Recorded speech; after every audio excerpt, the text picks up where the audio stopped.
تقسیم کے پنجاب اور بنگال کی تقسیم پہ قائد اعظم نے 2 اوپینین دیے تھے. ایک، یا تو اقوام متحدہ کی ثالثی کمیٹی آئے وہ تقسیم کے عمل کو سر انجام دے، یا پھر برطانوی جو پری کونسل کے جسٹس کو بلایا جائے. لیکن لارڈ ماؤنٹ بیٹن نے یہ دونوں پرپوزل یہ کہتے ہوئے ریجیکٹ کر دیے کہ اقوام متحدہ کو اس لیے نہیں بلا سکتے کہ ہمارے پاس ٹائم کم ہے، اور برطانوی پریوی کونسل کے جسٹس اس لیے یہاں نہیں آ سکتے کیونکہ یہاں پہ گرمی بہت ہے. تو اس نے اپنی مونوپلی کے لیے باؤنڈری کمیشن بنایا، اور اس کمیشن کے ہیڈ کو ایک برٹش لائر کو اپوائنٹ کیا جس کا نام سر ریڈ کلف تھا. ریڈ کلف انڈیا کے جغرافیکلی حالات سے بالکل ناواقف تھا، بلکہ وہ فرسٹ ٹائم انڈیا آیا تھا. وہ انڈیا کو صرف اور صرف نقشے پر ہی جانتا تھا، اور اس نے اپنا جو ریڈ کلف ایوارڈ تھا وہ 17 اگست 1947 کو پبلکلی ڈکلیئر کیا، جس کے نتیجے میں اس نے ایسٹ پاکستان کے 2 بہت بڑے شہر جو تھے، جن میں کلکتہ، مرشد آباد، اور اس کے ساتھ ساتھ ضلع نادیہ اور ڈسٹرکٹ سلہٹ کے ملحقہ جو مسلم علاقے تھے بہت سارے، وہ بھارت کو دے دیے. جبکہ ویسٹ پاکستان میں پنجاب کے بہت سارے جو مسلم میجورٹی ایریا تھے، جن میں گرداسپور، فیروزپور، زیرہ، بٹالہ، امبالہ، 8 بڑی تحصیلیں تھیں مسلم میجورٹی کی، جو کہ انڈیا کو دے دی گئی، اور جس کی وجہ سے مسئلہ کشمیر بھی پیدا ہوا اور پانی کا مسئلہ. مسلم کش فسادات. کانگریس نے تقسیم کے عمل کو دل سے تسلیم کیا ہی نہیں تھا. کانگریس تقسیم کے عمل کو اپنی شکست اور مسلم لیگ کی فتح سمجھ رہی تھی، اور یہی وجہ تھی کہ تقسیم سے ہندو اتنے دل برداشتہ ہوئے کہ انہوں نے اور سکھوں نے مل کے ایک پلاننگ کے ساتھ مسلم رائٹس شروع کر دیے، مسلم فسادات شروع کر دیے، مسلمانوں کو قتل عام شروع کیا گیا، ان کے گھر جلائے گئے، اور ان کی جائیدادیں جو تھی وہ لوٹ لی گئی. ان فسادات کے پیچھے ایک جو دوسری وجہ ہے، جس کو چودھری محمد علی نے اپنی کتاب میں بھی کوٹ کیا ہوا ہے، کہ ایک وجہ کیا تھی کہ یہ جو تقسیم کے عمل کو پہلے لانا تھا، یعنی کہ جون 48 کی بجائے اگست 1547 کر دینا، یہ، اور وہ اپنی کتاب میں واضح طور پہ لکھتے ہیں، یہ فسادات بھی ماؤنٹ بیٹن کی غیر دانشمندی کا نتیجہ تھے، جو اس نے یک لخت تقسیم کی تاریخ کو بہت آگے بڑھانے میں کی. مجھے پورا یقین ہے کہ اگر پنجاب کے ہندو اور مسلمان ملازمین کی مناسب طور پر تقسیم اور تنظیم کے لیے 8 یا 9 ماہ کی مہلت مل جاتی تو پھر اگست، ستمبر، اکتوبر میں ہونے والے جو رائٹس تھے وہ بہت حد تک کم ہو جاتے. جیسے ہی ملک کی تقسیم کا اعلان شروع ہوا تو ہندوؤں اور سکھوں نے منظم طریقے سے بڑے پیمانے پہ قتل و غارت شروع کر دیے. ہندو راجوں اور مہاراجوں نے ان کا پورا ساتھ دیا. ایسٹ پنجاب کے اندر جو مسلم سولجرز تھے ان سے ان کے ویپنز واپس لے لیے گئے، جبکہ جو نان مسلم تھے ان کے ویپنز واپس نہیں لیے گئے. مین کہ ڈائریکٹلی وہ بھی ان لوگوں کو بیک اپ میں سپورٹ کر رہے تھے. پھر اس کے ساتھ ساتھ ایک اندازے کے مطابق مشرقی پاکستان میں 5 لاکھ مسلمانوں کو شہید کیا گیا، 10 لاکھ مسلمانوں کو زبردستی ہندو یا سکھ بنایا گیا، 50,000 خواتین کو مشرقی پاکستان میں اغوا کیا گیا. یہ اتنے بڑے لیول پہ یہ فسادات ہوئے. مہاجرین کا مسئلہ، اب یہ دوسرا بڑا مسئلہ تھا کہ تقسیم ہند کے ساتھ ہی سکھوں نے جو ایک سوچی سمجھی سازش کے تحت جو فسادات شروع کیے، اس میں بھی مولانا عبدالکلام آزاد اپنی کتاب انڈیپینڈنس آف انڈیا میں یہ لکھتے ہیں کہ ویسرائے نے پرزور طریقے پر کہا کہ اگر تقسیم کے بعد کوئی فسادات ہوا تو فساد کو روکنے کے لیے کسی تدبیر سے گریز نہیں کریں گے، اور ضرورت پڑی تو فساد زدہ علاقوں میں بمباری کروانے سے بھی باز نہیں آئیں گے. لیکن مشرقی پاکستان میں مسلمانوں کا قتل عام ہوتا رہا اور لارڈ ماؤنٹ بیٹن کے کان پر جوں تک نہ رینگی. پھر سکھوں کو یہ لالچ دیا گیا، خالصتان کا لالچ دیا گیا، اور سکھوں نے امرتسر سے لے کے دہلی تک علاقہ صاف کرنا شروع کر دیا۔ مسلمانوں کا وہ قتل عام کیا گیا۔ 15 اگست 47 کو انہوں نے آزادی کا جشن کیسے سیلیبریٹ کیا؟ امرتسر میں سکھوں کے ایک جھنڈ نے مسلمان خواتین کا کو برہنہ کر کے جلوس نکالا، اور یہ انہوں نے انڈیپینڈنس ڈے منایا تھا۔ اس طرح کی انہوں نے قتل و غارت کی، اس طرح کے ہتک امیز جو ہتھ کنڈے جو تھے وہ یوز کیے گئے۔ من حیث القوم مسلمانوں کو نکالنے کے لیے 15 اگست کو سکھ عقلی دل پارٹی نے یہ مسلمانوں کو یہاں سے نکالنا شروع کیا تھا۔ 1948 تک 70 لاکھ کے قریب جو مہاجرین تھے ان کو پاکستان کی طرف دھکیلا گیا۔ یہ وہ مجاہدین تھے، یہ وہ مہاجرین تھے جنہوں نے اپنے سامنے اپنی فیملی کو، اپنے پیاروں کو ذبح ہوتے ہوئے دیکھا تھا۔ یہ زخموں سے چور چور مہاجرین جب یہاں پہنچے تو ان کے پاس 2 وقت کی روٹی نہیں تھی، پہننے کو کپڑے نہیں تھے، اور چھت کے لیے ٹینٹ تک بھی نہیں تھی، اور ایک نئی جو مملکت تھی اس نے ان تمام مجاہدین کی جو مہاجرین کی ذمہ داری لی، اثاثوں کی تقسیم میں دھاندلی۔ انڈیا کبھی بھی نہیں چاہتا تھا کہ وہ اکنامکلی پاکستان جو ہے وہ اپنے پاؤں پہ کھڑا ہو جائے۔ They always want to crash the economy of Pakistan. تو یونائٹڈ انڈیا میں ریزرو بینک جو تھا دونوں بینکوں کی ذمہ داری کا ذمہ دار تھا، اور وہاں پہ ان کے پاس 400 کروڑ کی اماؤنٹ تھی۔ اس کے لیے ایک 2 رکنی کمیٹی بنائی گئی، پاکستان کی طرف سے چودھری محمد علی اور انڈیا کی طرف سے HM پٹیل، اور جس میں 400 میں سے پاکستان کے حصے میں 75 کروڑ روپے آئے۔ انڈیا نے پہلے 20 کروڑ دے کر باقی 55 کروڑ جو تھے دینے سے انکار کر دیا، اور ساتھ میں پاکستان پہ یہ الزام لگایا کہ پاکستان باقی مائدہ رقم سے، کیونکہ اس وقت کشمیر کے اندر جنگ شروع ہو چکی تھی، تو باقی مائدہ رقم سے ویپنز خرید کے کشمیر کے اندر یوٹیلائز کرے گا۔ تو اس موقع پہ گاندھی نے انٹرفیئرنس کر کے کچھ انڈین گورنمنٹ کو پریشرائز کیا، اور انہوں نے 50 کروڑ کی جو باقی اماؤنٹ تھی وہ ریلیز کیے۔ 50 crore still is pending from Indian side.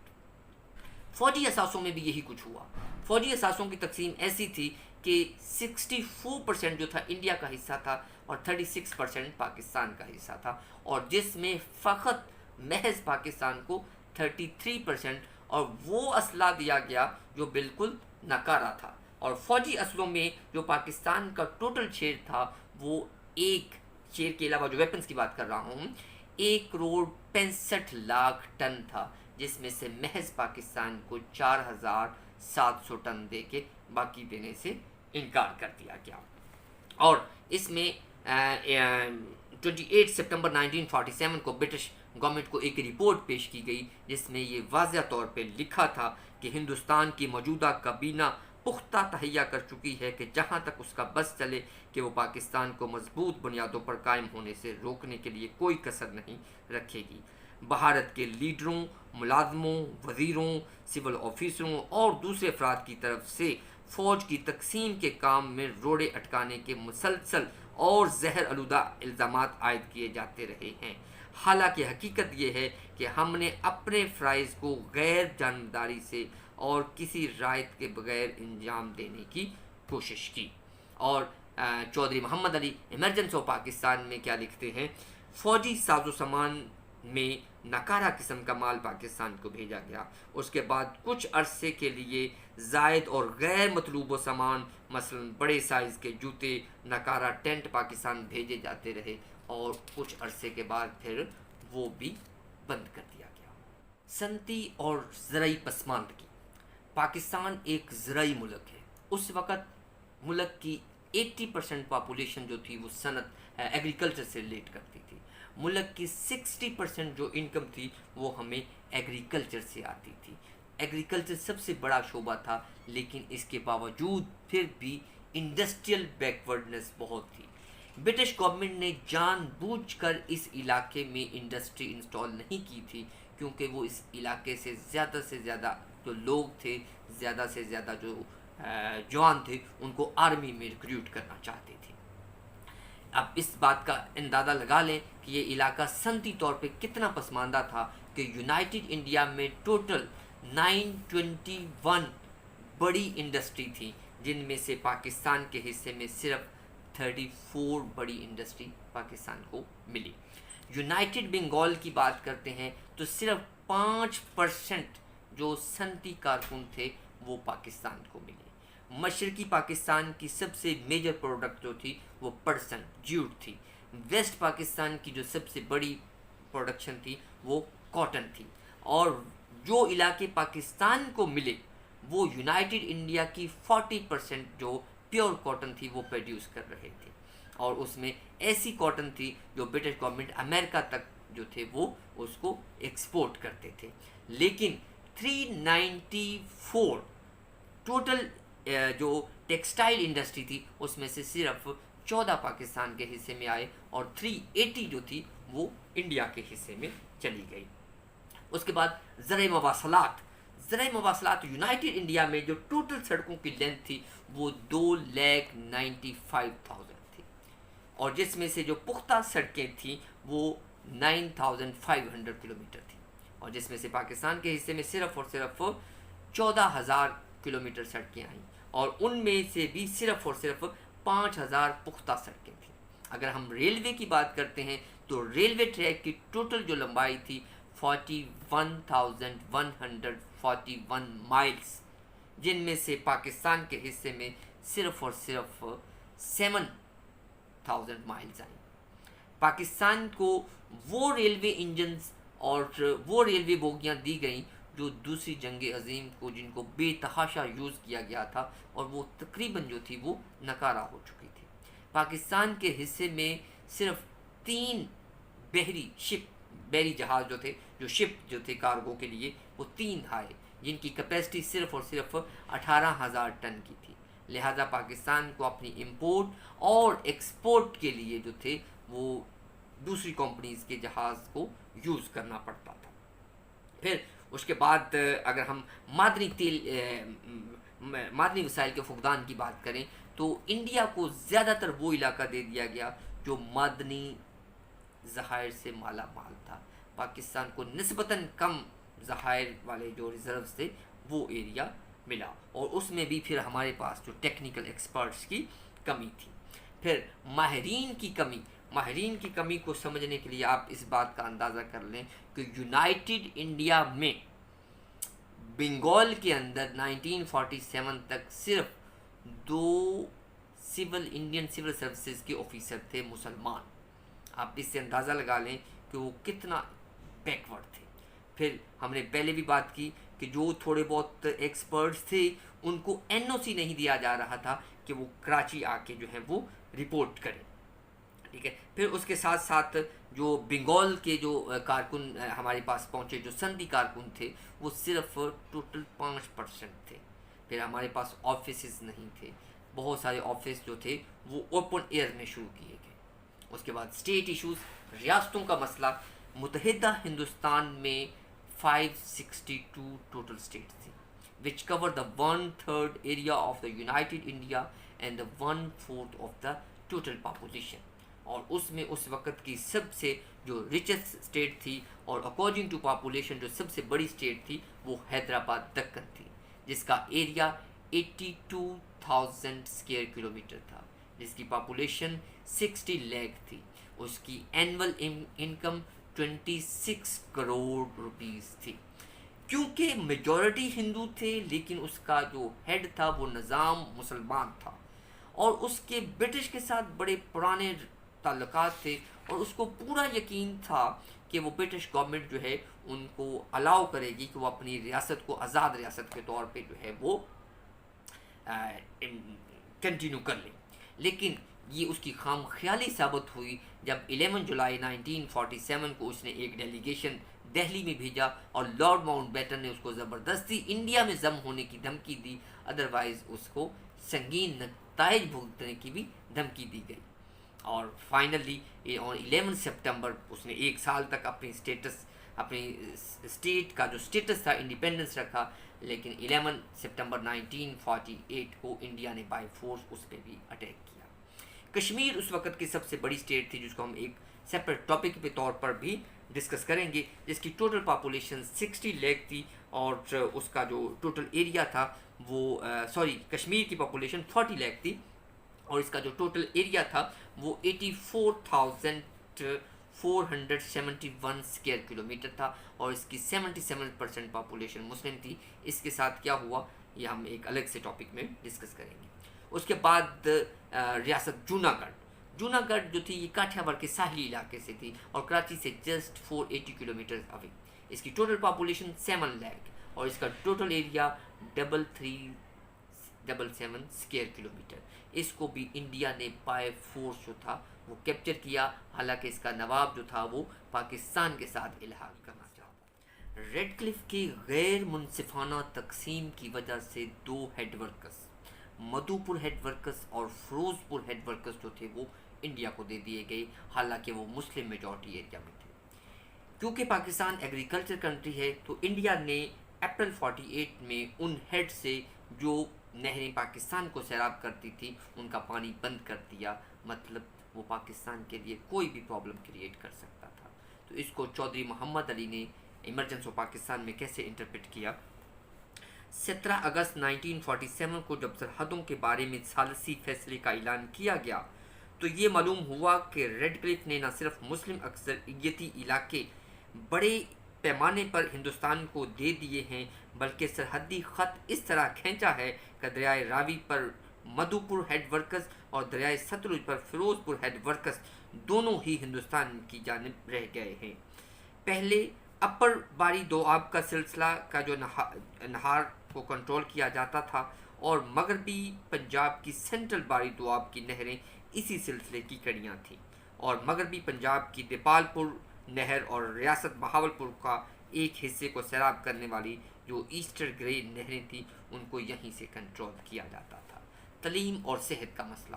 تعلیم کا آپ اس بات سے اندازہ لگا سکتے ہیں کہ پارٹیشن کے وقت پاکستان کا جو ٹوٹل لٹریسی ریٹ تھا وہ 16% تھا، اور قائد اعظم یہ بہت اچھے سے جانتے تھے کہ اگر اس ملک کو اپنے پاؤں پہ کھڑے کرنا ہے تو قوم کو ایجوکیٹ کرنا ہوگا۔ وہ جو تحریک سر سید نے شروع کی تھی، کیونکہ سر سید نے بھی یہی کہا تھا کہ پہلے اپنے آپ کو ایجوکیشنلی پرموٹ کرو، تو پھر 27 نومبر 1947 کو ہونے والی ایجوکیشن کانفرنس میں قائد اعظم نے اپنا ایک میسج بھیجا، اور وہ کیا تھا؟ تعلیم کی اہمیت سب پر واضح ہے۔ 1 صدی سے زائد عرصے تک غیر ملکی تسلط کا یہ قدرتی نتیجہ ہے کہ ہمارے لوگوں کی تعلیم پر مناسب توجہ نہیں دی گئی۔ اگر ہمیں حقیقی تیز رفتار اور نتیجہ خیز ترقی کرنی ہے تو ہمیں تعلیم کے مسئلے پر خصوصی توجہ دینی چاہیے۔ تعلیم کا پروگرام ہمارے دلوں کے مزاج، ثقافت، تاریخ کے ہم آہنگ ہونے کے ساتھ ساتھ دنیا بھر میں ہونے والی وسیع ترقیوں اور جدید تقاضوں کے مطابق ہوگا۔ صحت کا ہمارا حال کیا تھا کہ مہاجرین کا برڈن ہم پہ تھا۔ 47 میں پاکستان میں جو رجسٹرڈ ڈاکٹر تھے ان کی تعداد 1225 تھی، اور جو سرجیکل انسٹرومنٹ تھے جب ان کو یوز کیا گیا تو ان میں سے پتہ چلا ان کے بہت سارے جو ان کے پردہ جات تھے ہندو ڈاکٹرز یا سکھ ڈاکٹر وہ اس کو نکال کے ہی لے گئے، وہ بالکل ناکارہ پڑے ہوئے ہیں۔ پختونستان کا شوشہ۔ جب خیبر پختونخوا میں ریفرنڈم ہو رہا تھا تو لارڈ ماؤنٹ بیٹن نے وہاں کے گورنر جو کہ برٹش تھا اس کو اسپیشل انسٹرکشن دی کہ یہ ریفرنڈم انڈیا کی فیور میں ہونا چاہیے، لیکن جب وہ ناکام ہوا تو اس نے خان برادران کے ساتھ ایک نیا شوشہ چھوڑا خیبر پختونستان کا، اور انہوں نے پختونستان کا جو تھا مطالبہ کر دیا۔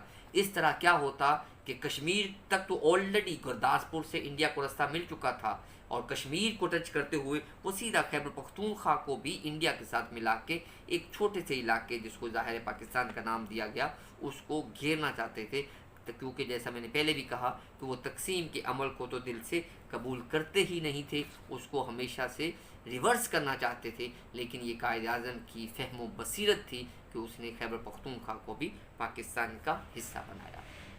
سرکاری ملازمین کی منتقلی کا مسئلہ.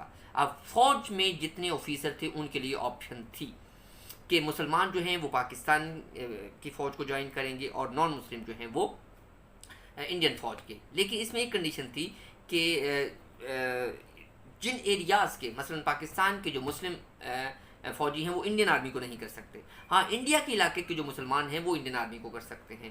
اسی طرح انڈیا کے علاقے کے جو نان مسلم ہیں وہ پاکستان آرمی کو جوائن نہیں کر سکتے.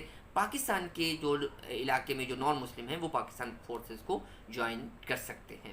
پھر اس کے ساتھ بیوروکریٹس کی ہمارے پاس جو تھی وہ بہت زیادہ کمی تھی. صرف 14 اگست تک جسٹ 1/3 جو بیوروکریٹس تھے انہوں نے کراچی میں آ کے رپورٹ کی تھی اور ان کے لیے پہلے قائد اعظم نے ٹرین چلائیں جس کی وجہ سے بٹھنڈا سے ایک ٹرین چلی جس کو بم سے اڑا دیا گیا. اب بہت سارے آفیسر اپنی فیملی کے ساتھ ڈرے ہوئے تھے اور وہ دہلی میں ایک تو ان کو NOC نہیں مل رہا تھا. اب NOC ملا ہے تو اوپر سے یہ مسئلے شروع ہو گئے. پھر قائد اعظم نے ایک برٹش ایئر کمپنی سے ایگریمنٹ کیا جس نے اپنے 26 ایروپلینز کا ایک آپریشن چلایا جس کو آپریشن پاکستان کا نام دیا گیا اور اس کے تحت ان آفیسرز کو جو تھا پاکستان میں ٹرانسفر کیا گیا.